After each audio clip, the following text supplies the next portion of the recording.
আসসালামু আলাইকুম। আমি বাউল কবিশা। দীর্ঘ 60 বছর থেকে আমি নাম দিয়ে খাই।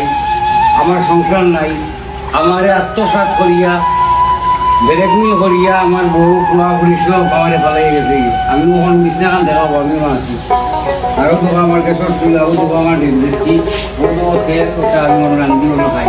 আর মায় আমার ভাই খেয়াল করেন, মায় আমেরিকার ভাই আমি সারা আমেরিকার বাইরে কেউ নাই যে খেয়াল করতো আমার, আমি কোনো রান্ধি ওগুলো খাই। মায়ে খেয়াল করেন। আর বই তো শাড়ি দিয়েছে, গ্যাস ফালাই গেছে, পুলিশ তো ফালাই গেছে, প্রায় গ্যাস দিয়েছিলাম।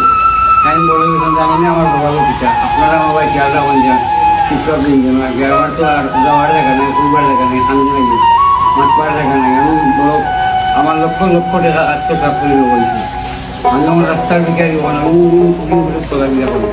কোনো সময় আমার অন্য ভাইবা মানি কোনো হলে টাকা হলো পানি লইয়া একটা পরিবারের কুবা দিই, মানে মায়া করে নেওয়া আমি 5 ওয়াক্ত নামাজ পড়ি, আমার লাগে 10 বাজে নামাজটা থাকতাম না। আজ 1 বছর দিয়ে 5 ওয়াক্ত নামাজ পড়ি, তা করি। আপনারা ভালো থাকুক। আসসালামু আলাইকুম। জানিবা না।